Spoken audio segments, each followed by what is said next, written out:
يا مساء الخير. اخر ابديت طلع من الباشمهندس خالد عباس رئيس مجلس اداره شركه العاصمه الاداريه مع عمرو اديب، اللي ردا على ان العاصمه الاداريه عليها مديونات ب 2 تريليون جنيه.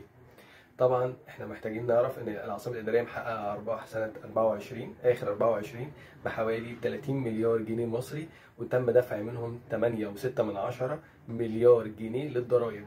فمعنى كده ان اصلا شركه العاصمه الاداريه ارباحها هي اللي بتدخل دلوقتي فلوس للدوله، مش بتاخد فلوس من الدوله. تاني حاجه، شركه العاصمه الاداريه المفروض ان هي التقييم بتاعها ما يخليش عليها 2 تريليون جنيه ديون، فبالتالي دي قروض من البنوك، فبالتالي ازاي هيبقى عليها 2 تريليون جنيه وهي قيمتها السوقيه لسه ما وصلتش للرقم ده؟ دي تاني حاجه. النقطة الثالثة، شركة العاصمة الإدارية بقالها من سنتين لسنتين ونص ما بتبيعش أراضي، فإزاي لو شركة عليها ديون إن هي ما بتبيعش الأراضي بتاعتها عشان تغطي الديون؟ معنى ذلك إن هي اللي موقفة بيع الأراضي، لأن الأراضي سعرها بيزيد مع الوقت. معنى كده إن في إقبال على التسهيلات اللي موجودة داخل العاصمة الإدارية، والمطورين عايزين أراضي. كويس؟ طيب، رابع نقطة ودي مهمة جدا، العاصمة الإدارية دلوقتي حالا واحنا بنتكلم فيها من 5000 ل 6000 أسرة، وحاليا دلوقتي دخل 12000 عداد ميه وكهرباء.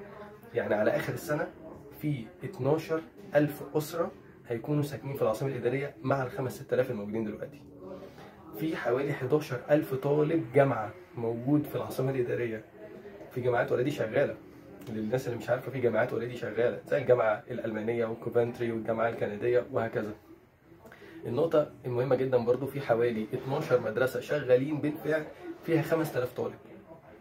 وكمان الحي الحكومي أو الحي الحكومي والمالي اللي جامع 34 وزارة حكومية، في نسبة من 50 ل 55 ألف موظف يوميا بيروحوا العاصمة الإدارية.